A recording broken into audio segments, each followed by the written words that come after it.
When it comes to understanding the artistry of rap music, one element emerges as both infinitely mysterious and permanently essential for an artist's ability to make an impact: rap flow.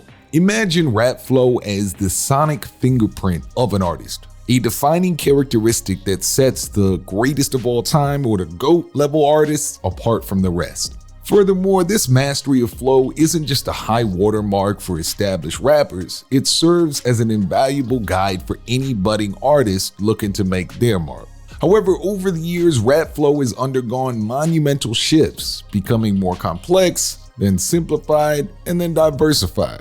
In today's episode of How to Rap, we'll take you through the full journey in the development of rap flow in the 21st century, from the early days of the East Coast more even-handed flow offerings, through the rise of Southern melodic rap, all the way up to today with the ascension of drill rap on both sides of the Atlantic Ocean. So without further ado, sit back and relax as we describe the history of rap flow in the 21st century. Now, first of all, if you're interested in understanding the modern progression of rap flow, the early 2000s provide a critical starting point. Why? Because it was a period that broadly marked the end of the gritty, unpredictable 90s flow and set the stage for the more streamlined, complex flows that would come to define modern rap. Indeed, the early 2000s were a bit of a changing of the guard, a time when the past and future collided, offering artists a new lexicon of rhythmic possibilities. To demonstrate this, let's start with the year 2001. Hip-hop as a genre at this time was electrified by the release of Jay-Z's Blueprint.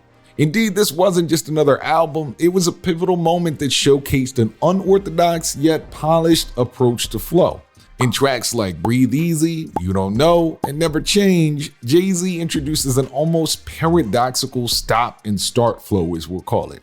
When you re-listen, notice how on that album Jay places his rhymes in the middle of the beat, then moves them over, then brings them back to the middle, a strategy that at once feels disjointed but also remarkably smooth. It's a skill that later artists, most notably Drake, would pick up on his own iconic timestamp tracks, as we call them. For instance, Drake's 5 a.m. in Toronto or 9 a.m. in Dallas, where you can hear echoes of Jay's middle of the beat flow, where the rhythm defies strict time constraints yet feels incredibly orchestrated. Diving deeper, let's fast forward to 2002, the year Eminem dropped The Eminem Show. Here's where we notice a subtle yet significant evolution. Unlike his previous work in the 90s, where Shady's flow zigzagged with a kind of unpredictable urgency, this album marked a transition. You'll find that Eminem's rhythm starts to synchronize more with the beat, and there's a reason for that. See, during this time, Eminem began involving himself in the production aspect of his own music, rather than his go-to team of Dr. Dre or alternatively the Bass Brothers, as the influence shows. The flow became more rhythmic, more calculated, which Eminem himself has acknowledged in past interviews. So how does this transformation affect Eminem's later works and the genre at large? See, Eminem's production influence flow set a precedent. In his later albums like Relapse and Recovery, you can witness a more balanced interplay between beats and rhymes, which has influenced a generation of artists who now wear multiple hats as producers and rappers. More importantly, this dual-role artistry has fostered an environment where flow is not just an add-on, but a core element in constructions of the song, allowing for a more nuanced and emotional thematic delivery. Now, if you yourself are an artist watching this and are interested in mastering the art of rap flow quickly and easily, one of the easiest ways to do this is by becoming an expert in freestyle rap, more commonly known as going off the top. With that said, we have created a course on how to master the art of freestyle rap in 2 weeks or less, with drills, examples, and easy to follow trainings that will get you there in no time so that you can create advanced flows seemingly out of thin air the minute the beat starts playing. So if you're interested in that, click the first link in the video description box below to join right now. But these shifts in rap flow during the early 2000s may seem super subtle, but their ripple effects are monumental, forming the building blocks for the wide range of complex flows you hear in today's rap landscape. Now, when it comes to charting the development of rap flow, the early 2000s might be the initial launch pad, but you'd be mistaken to overlook the seismic shifts happening in the American South between 2003 and 2010. Start with 2003. This was when T.I. dropped his second studio album, Trap Music, and T.I. was indeed one of the main artists who helped propel this Atlanta-originated genre into mainstream consciousness, along with other household names like Gucci Mane and a little bit later, Young Jeezy. What did this mean for Flow? T.I.'s work on tracks like 24's and Rubber Band Man, as well as Gucci's So Icy and Jeezy's first album, made mainstream a particular middle-of-the-beat, laid-back trap style.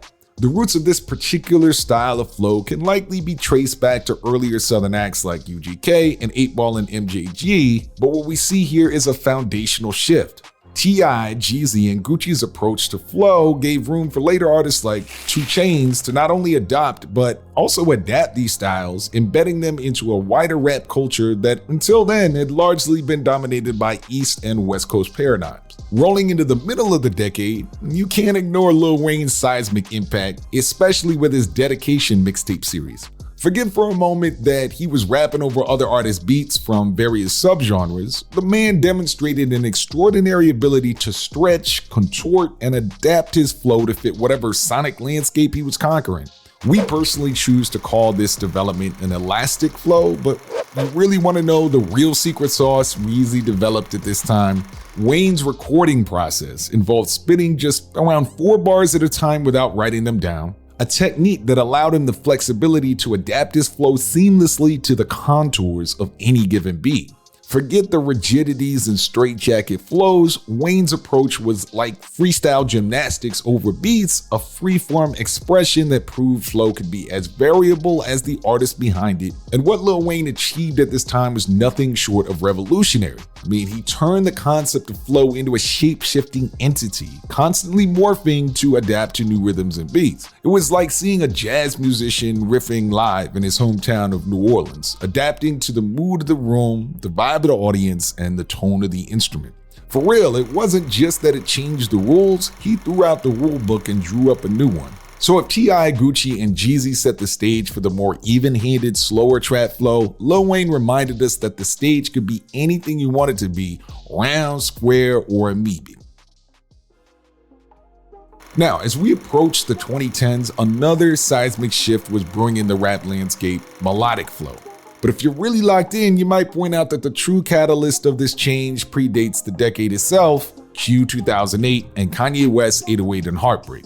Now, Kanye had always been innovative, but this was something else. Harnessing the power of autotune, Kanye wasn't just altering his vocals, he was redefining rap flow. And a key to understanding this is his collaboration with Kid Cudi. Together, they pioneered a slow melodic flow focused on darker emotional topics, setting the stage for a new subgenre that would captivate audiences and inspire artists like Travis Scott in the years to come.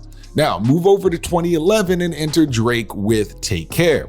If Kanye planted the seeds, Drake was the gardener. I mean, he took the baton and sprinted, mixing R&B and rap in a way that made you forget where one genre ended and the other began. Tracks like Headlines and We'll Be Fine defied the conventional wisdom about rap flow, incorporating melodic elements that drew in an audience far beyond traditional hip-hop fans. In this new paradigm, Drake's melodic flow wasn't just an outlier, it was a signpost pointing to rap's expansive future. Next, let's jump to 2015. At this time, the air was thick with anticipation as Kendrick Lamar released To Pimp a Butterfly, and as we know, this is not your run-of-the-mill album. Kendrick offered a smorgasbord of styles, but let's hone in on the flow itself. There's a kaleidoscope of influences here. Jazz, funk, spoken word. Tracks like Alright and These Walls introduce a flow that is as intricate as it is melodic. But what's groundbreaking here is Kendrick's ability to maintain a lyrical intensity while experimenting with melody, a balancing act that even an artist like Nas in the 90s wouldn't have tried, or at least not in this manner. Therefore, what this period between 2010 and about 2015 shows you is that rap flow isn't static, it's evolutionary. Kanye brought the emotional depth and autotune to flow, Drake blurred the lines between rap and R&B, and Kendrick integrated a mosaic of musical influences into his rap arsenal. Each of these artists stretched the boundaries of what rap flow could be, adding new dimensions that would reverberate through the genre for years to come. However, as you journey deeper into the 21st century's rap landscape, you'll notice a certain easing up of lyrical density in favor of streamlined melodies. Make no mistake, this isn't necessarily a regression, but a fascinating adaptation to changing times and tastes. A focal point, the year 2017 when Future dropped Mask Off. If you listen closely, you'll recognize that Future's flow isn't about intricate wordplay or complex metaphors, it's more like a melodic chant, rhythmically echoing over a haunting flute sample. What's the takeaway? Mumble rap, as some call it, focuses on melody over lyrical sophistication, and Future's Mask Off is a prime example. It became not just a US phenomenon either. The track cracked the top 10 in various countries, including the US, France, all the way to Australia, proving that this evolving flow had a global appeal. In the same year, Cardi B released Bodak Yellow, a track that didn't just dominate charts, it made history. Built on the flow skeleton of Kodak Black's No Flocking, Cardi's flow was simple, direct, and irresistibly catchy. With one track, she proved two things. First, simplicity can be as effective as complexity when it comes to captivating audiences in the 21st century. And second, the landscape for female artists was changing. Before Cardi, for almost a full decade, Nicki Minaj was virtually unchallenged in holding down the fort for women in rap. But with the rise of Bodak Yellow, the gates burst open. Now rap boasts a wide range of female household names, of course, from Megan Thee Stallion to Doja Cat, and even emergent voices like Ice Spice. So what's your takeaway from this 2016 to 2019 era? Rap's flow has become more diversified, from the melodic intonations of mumble rap to the pared down yet captivating flow that has given female rappers a new prominence. You could argue that this era democratized rap flow, making it accessible and appealing to a broader global audience without losing its edge or cultural relevance.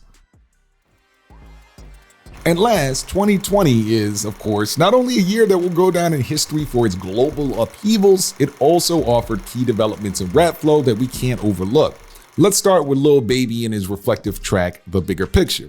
It's around this time that we couldn't mistake Lil Baby for just another trap artist. His work has made everyone reconsider what trap rap can be. I mean, he might employ that laid-back southern flow we've come to associate with the subgenre, but listen closer. You'll find the lyricism far surpasses the typical simplicity often relegated to the genre. It's dense, often filled with subtle social commentary and intricacies, all while retaining the melodic signatures native to modern southern rap. Here you see a rapper breaking barriers, expanding the boundaries of trap, and offering a flow rich in both melody and message. Then there's the impact of Pop Smoke's Dior and Welcome to the Party. If you're any bit familiar with drill music, you know it started as an underground movement in Chicago, at least the US version of it, focused more on raw, authentic street lyrical content than flow. But Pop Smoke flipped the script. His fusion of UK drill elements into an American context redefined the genre. It wasn't just a Brooklyn thing or a Chicago thing anymore, it was a global thing. With Dior, he blends the street ethos of American rap with the UK's distinctive drill beats, offering a new strain of drill that transcends borders. This wasn't merely a local or regional evolution, it's a global transformation now. The flow pattern in drill music post-Pop Smoke now resonates in places as far as NYC, Philly, and of course the originator of that type of flow, the British Isles. So from Lil Baby's redefining of trap to Pop Smoke's globalizing of drill, this year spotlighted artists who aren't just in the game but are changing how the game is played.